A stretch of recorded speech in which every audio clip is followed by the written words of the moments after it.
Hello दोस्तों, नमस्कार। स्वागत है आपका एक बार फिर से आपके अपने यूट्यूब चैनल डिजीफ्लाई में। तो दोस्तों, आज की इस क्लास में हम बात करेंगे टॉप 10 एमसीक्यूज की, जो कि हैं अभिप्रेरणा मोटिवेशन से संबंधित। तो चलिए दोस्तों, बिना वक्त गवाए वीडियो को शुरू करते हैं। जितने भी प्रश्न हैं दोस्तों, जो बार बार परीक्षाओं में पूछे गए हैं, तो शुरुआत करते हैं पहले प्रश्न से। प्रश्न को अच्छे से पढ़ना है, उसके बाद आंसर करना है। चलिए, पहला प्रश्न है कि संयुक्त प्रयास को बाकी कक्षा के साथ साझा करना एक अध्ययन अभ्यास है जो बच्चों को क्या करता है? ऑप्शन ए निराशा, ऑप्शन बी असंतुष्ट, ऑप्शन सी चिड़चिड़ा और ऑप्शन डी है प्रोत्साहित। ये आपको बताना है कि जो संयुक्त प्रयास है वो बाकी कक्षा के साथ यदि साझा कर दिया जाए, एक अध्ययन अभ्यास है, तो बच्चों को उससे क्या होता है? निराशा होती है, असंतुष्ट करता है, चिड़चिड़ा करता है, प्रोत्साहित करता है। बताइए। यदि आप तैयारी कर रहे हैं टीचिंग एग्जाम्स की, तो ये प्रश्न दोस्तों आपके लिए रामबाण साबित हो सकते हैं, इसलिए वीडियो को शुरू से लास्ट तक देखें। बेहतरीन प्रश्नों का समावेश मैंने इसमें किया है आपके लिए, और ये सीरीज का हमारा पार्ट 9 है। इसका राइट आंसर बताइए क्या होगा? तो इसका जो राइट आंसर होगा वो होगा प्रोत्साहित। जब बच्चे मिलकर काम करते हैं ना, और अपने प्रयास साझा करते हैं, तो वे एक दूसरे से सीखते हैं और आत्मविश्वास बढ़ाते हैं, जिससे सामूहिक कार्य से सहयोग, सहभागिता और प्रोत्साहन की भावना जन्म लेती है, और यही शिक्षण की असली प्रेरणा है। ठीक है, तो ऑप्शन डी यहाँ पे राइट आंसर होगा। वो प्रोत्साहित, बच्चों को प्रोत्साहित करता है। ठीक है, यहाँ पे आएगा। चलिए बढ़ते हैं नेक्स्ट प्रश्न की तरफ। प्रश्न को ध्यान पूर्वक दोस्तों पढ़िएगा और फिर आंसर करिएगा। एक एक प्रश्न बहुत ही अच्छा प्रश्न है। नेक्स्ट प्रश्न है कि किसका, खाली स्थान है देखिए, किसका उद्देश्य बालक के संसाधनों को एकत्रित करना और नई स्थिति को पूरा करने के लिए ऊर्जा उपलब्ध कराना है। ये कर्जा नहीं है, यहाँ पे ऊर्जा है। ठीक है, ऊर्जा शब्द है, ये मिसप्रिंट हो गया है। ऊर्जा उपलब्ध कराना है। ऑप्शन ए दबाव, ऑप्शन बी तनाव, ऑप्शन सी प्रेरणा, ऑप्शन डी आक्रामकता। आक्रामकता। बताइए, यहाँ पे किसका उद्देश्य है बालक के संसाधनों को एकत्रित करना और नई स्थिति को पूरा करने के लिए ऊर्जा उपलब्ध कराना? ये किसका उद्देश्य है, जरा सोचिएगा। अभिप्रेरणा या मोटिवेशन का आपने टॉपिक पढ़ा होगा अच्छे से, तो आप बहुत ही आसानी से इनके आंसर कर पाओगे। चलिए, नहीं भी पढ़ा हो तो यहाँ पे आपका ये चीजें क्लियर हो जाएंगी। बताइए, तो इसका जो राइट आंसर होगा वो होगा प्रेरणा। ठीक है, प्रेरणा का उद्देश्य होता है यहाँ पे। ठीक है, आप ये एक तरीके से कह लीजिए परिभाषा ही है प्रेरणा की, कि प्रेरणा वह आंतरिक शक्ति है जो बच्चे को किसी लक्ष्य को पाने के लिए पूरी ऊर्जा लगाने को प्रेरित करती है, और ये बच्चे की सारी क्षमताओं को एक दिशा में केंद्रित कर देती है। इसलिए कहा जाता है कि प्रेरणा ही सीखने की आत्मा है। ठीक है, ऑप्शन सी यहाँ पे राइट आंसर हो जाएगा। चलिए नेक्स्ट प्रश्न। प्रश्न छोटा है और बहुत ही अच्छा है कि अभिप्रेरणा की अनुचित विधि है। अनुचित विधि यहाँ पे आपसे पूछा है, जो मोटिवेशन की अनुचित विधि कौन सी है? देखिए, बाकी उचित विधि है, एक इसमें अनुचित विधि है, वो आपको ढूंढनी है। ऑप्शन ए है दंड, ऑप्शन बी है प्रशंसा और दोषारोपण, ऑप्शन सी है प्रगति की जानकारी, और ऑप्शन डी है प्रतिस्पर्धा। बताइए, मोटिवेशन की अभिप्रेरणा को अंग्रेजी में मोटिवेशन कहते हैं, और इसकी अनुचित विधि आपको बतानी है। जरा सोचिएगा क्या होगा यहाँ पे राइट आंसर। अनुचित विधि आपसे पूछी है, तो इसका जो राइट आंसर हो जाएगा वो हो जाएगा ऑप्शन ए दंड। ठीक है, क्या हो जाएगा? ऑप्शन ए दंड। अभिप्रेरणा का जो मकसद है ना, वो बच्चे में उत्साह जगाना होता है, ना कि डर पैदा करना। ठीक है, और दंड से क्या होगा? बच्चे में डर पैदा होगा। इसलिए दंड प्रेरणा नहीं देता, बल्कि सीखने की रुचि को ये कम कर देता है। तो राइट आंसर होगा ऑप्शन ए, क्योंकि अनुचित विधि यहाँ पे हमसे पूछा है। बाकी ये उचित विधियां हैं तीनों। ठीक है, वीडियो पसंद आ रही हो तो दोस्तों वीडियो को लाइक कर दें। चैनल पर नए हैं प्लीज चैनल को सब्सक्राइब कर लें। ऐसे ही अपनी प्रैक्टिस और रिवीजन के लिए दोस्तों डेली आपको यहाँ पे क्लास मिला करेगी, जिससे क्या होगा, आपकी जो तैयारी है वो और बेहतर हो जाएगी, जिसके वो परीक्षा में काफी प्रश्न दोस्तों आपको यहीं से देखने को मिलेंगे इस सीरीज से। चलिए, आने वाली जो परीक्षा है, जैसे कि मुख्यतः D triple S B P R T और सी डी पी की जो परीक्षा और सी टेट की जो परीक्षा होगी, यहीं से आपको प्रश्न देखने को मिलेंगे। चलिए आगे बढ़ते हैं। प्रश्न नंबर 4 है कि भूख, प्यास, सुरक्षा की आवश्यकता सभी स्रोत प्रेरक हैं किसके? कृत्रिम प्रेरक हैं, अर्जित प्रेरक हैं, सामाजिक प्रेरक हैं, या प्राकृतिक या स्वाभाविक प्रेरक हैं? कहने का मतलब ये आपसे पूछा है, जो भूख है, प्यास है और जो सुरक्षा है, ये जो आवश्यकताएं होती हैं क्या कौन से प्रेरक होते हैं? कृत्रिम प्रेरक होते हैं, अर्जित प्रेरक होते हैं, सामाजिक या प्राकृतिक? तो इसका जो राइट आंसर होगा क्या होगा? ऑप्शन डी, प्राकृतिक या स्वाभाविक प्रेरक होते हैं। भूख लगना, प्यास लगना, ये क्या है? जन्मजात प्रेरक है। ठीक है, भूख, प्यास और सुरक्षा की आवश्यकता जन्म से ही होती है और ये स्वाभाविक प्रेरक हैं जो जीवन को बनाए रखते हैं और अन्य सभी प्रेरणाओं की नींव रखते हैं। ये अन्य सभी प्रेरणाओं की भी नींव रखते हैं। ठीक है, ये जन्मजात हैं होते हैं, तो इसलिए राइट आंसर हो जाएगा ऑप्शन डी, प्राकृतिक या स्वाभाविक, जो जन्मजात होते हैं जन्म से ही। बात करें यहाँ पे कृत्रिम क्या होती है? सीखी हुई चीजें नहीं है। देखिए, अर्जित क्या है? अनुभव द्वारा सीखी गई प्रेरणा होती है और सामाजिक दूसरों से जुड़ी होती है। चलिए नेक्स्ट प्रश्न की तरफ बढ़ते हैं। अगला प्रश्न, प्रश्न नंबर 5 है कि एक शिक्षक अपने विद्यार्थियों को नया पाठ पढ़ाने से पहले विनोदी प्रवृत्ति में शामिल करता है। इस प्रवृत्ति का लक्ष्य है, उद्देश्य है, इस प्रवृत्ति का हेतु क्या है? ऑप्शन ए, विद्यार्थियों का ध्यान परिवर्तन के लिए।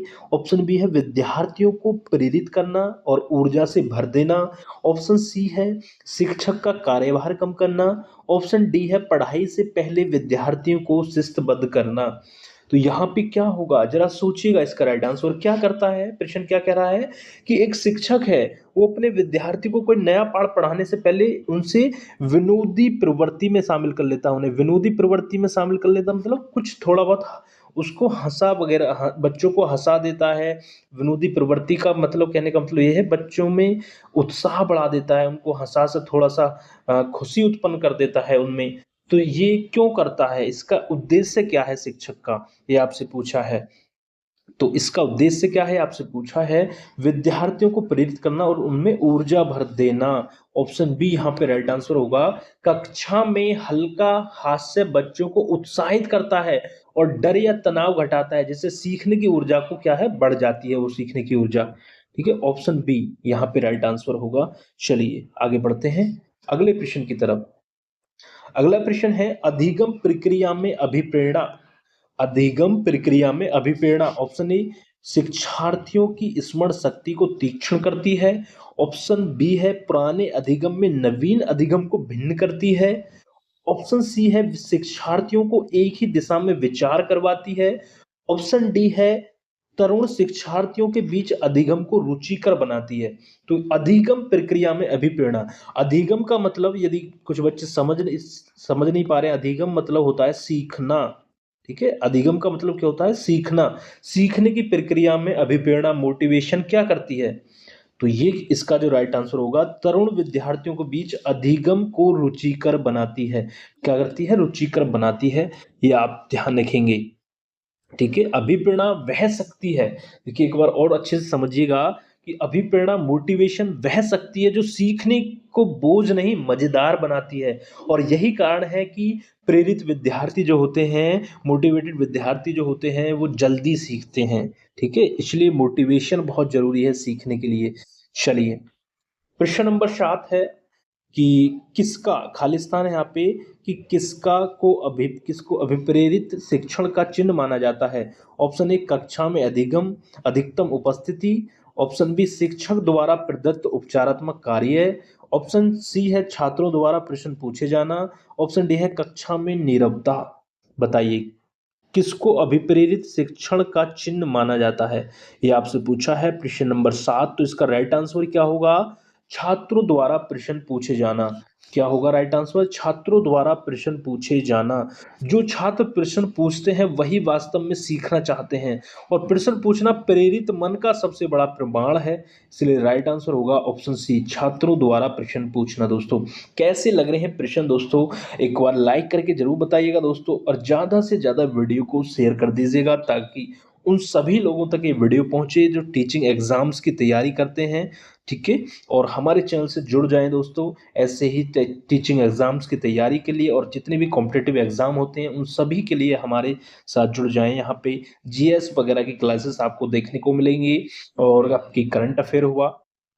चलिए आगे बढ़ते हैं।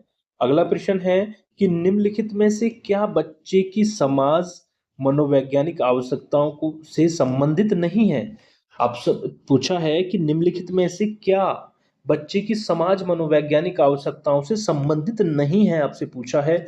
ऑप्शन ए है सराहना अथवा सामाजिक स्वीकृति की आवश्यकता। ऑप्शन बी है भावात्मक सुरक्षा की आवश्यकता। ऑप्शन सी है शरीर के अपशिष्ट पदार्थों को नियमित रूप से निकालना। और ऑप्शन डी है साथियों की आवश्यकता।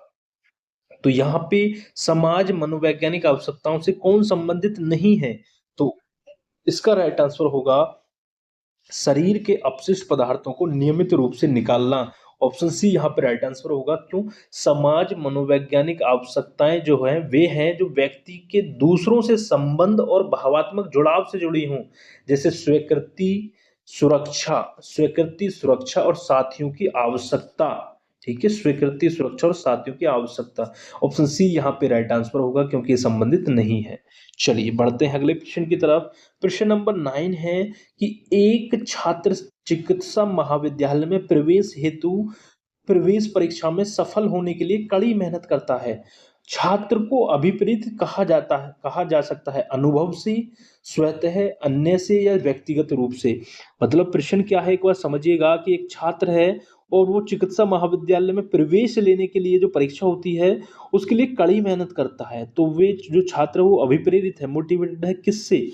तो वो स्वयं अभिप्रेरित है। जब बच्चा खुद के लक्ष्य के लिए मेहनत करता है तो वे आंतरिक रूप से मोटिवेटेड होता है, आंतरिक रूप से अभिप्रेरित होता है और यही सबसे स्थायी प्रेरणा होती है। ठीक है, तो ऑप्शन बी यहाँ पे राइट आंसर होगा स्वतः।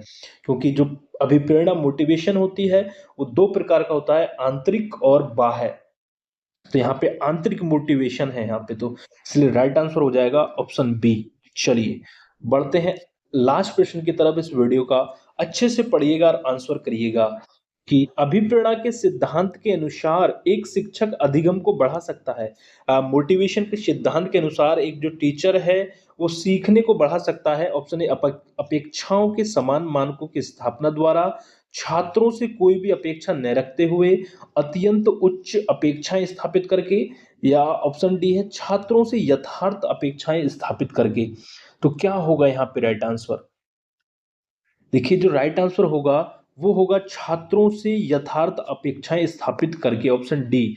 क्योंकि जो समान मानक है व्यक्तिगत अंतर को नजरअंदाज करता है और कोई अपेक्षा नहीं प्रेरणा घटाती है यहाँ पे। और अत्यंत अपेक्षा जो होती है वो तनाव और भय पैदा करती है। ठीक है, जो शिक्षक की यथार्थ अपेक्षाएं हैं बच्चे को आगे बढ़ने की दिशा देती हैं जब लक्ष्य प्राप्त करने योग्य होता है। ठीक है, जो तो छात्र जो है अधिक मेहनत करते हुए सीखने की प्रेरणा बढ़ती है। ऑप्शन डी यहाँ पे राइट आंसर होगा। तो कैसे लगे दोस्तों ये टॉप 10 एमसीक्यूज जो मोटिवेशन टॉपिक से संबंधित थे दोस्तों? वीडियो पसंद आई है तो वीडियो को लाइक जरूर कर दें, चैनल पर नए हैं चैनल को सब्सक्राइब कर लें दोस्तों, और ज्यादा से ज्यादा वीडियो को शेयर करें अपने दोस्तों तक, भाई बहनों तक। मिलते हैं बहुत जल्द ऐसे ही नई वीडियो के साथ, तब तक के लिए दोस्तों जय हिंद जय भारत।